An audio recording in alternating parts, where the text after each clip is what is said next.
CID కేసులో Posani కృష్ణమురళికి bail మంజూరైంది. చంద్రబాబుపై అనుచిత వ్యాఖ్యలు చేసిన కేసులో కోర్టు బెయిల్ ఇచ్చింది. పోసానికి బెయిల్ మంజూరు చేస్తూ గుంటూరు సిఐడి కోర్టు తీర్పునిచ్చింది.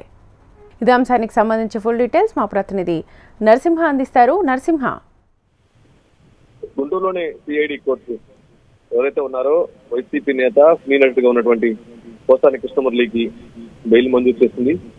అంతేకాకుండా కూడా గతంలో సిఐడి అనే విచారణ కూడా అడగడం జరిగింది. ఆ నేపథ్యంలో 2 రోజుల పాటు విచారణ కూడా ఇవ్వడం జరిగింది. తాజాగా మనం చూస్తే కూడా అతనికి బెయిల్ మంజూరు చేసింది.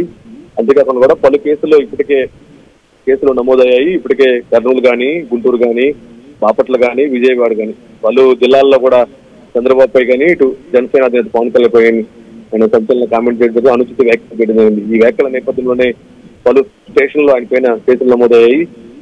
ఆ నేపథ్యంలోనే ఇప్పటికే కర్నూలు జైల్లో కొన్నాళ్ళు ఉన్నారు.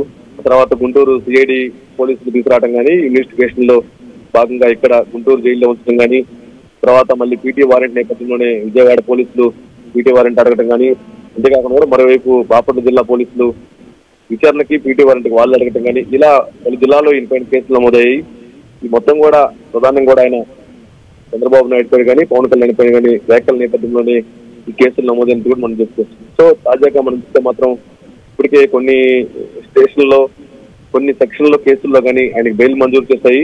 తాజాగా మనం చూస్తే కూడా ఇప్పటికే ఈ రోజు సిఐడి కేసులో పోసానికి బెయిల్ మంజూరు చేసింది CID court. CID court bail ప్రధానంగా కూడా 2 వ్యక్తుల పూచికలు కానీ అప్పట్లో కొన్నటువంటి బెయిల్ మంజూరు చేసినట్టు కూడా మనం చేసుకోవచ్చు. సో ఇది మనం చూసుకుంటే మొత్తానికి పోసానికి సిఐడి కోర్టు పోరాట లభించినట్టు చెప్పుకోవచ్చు.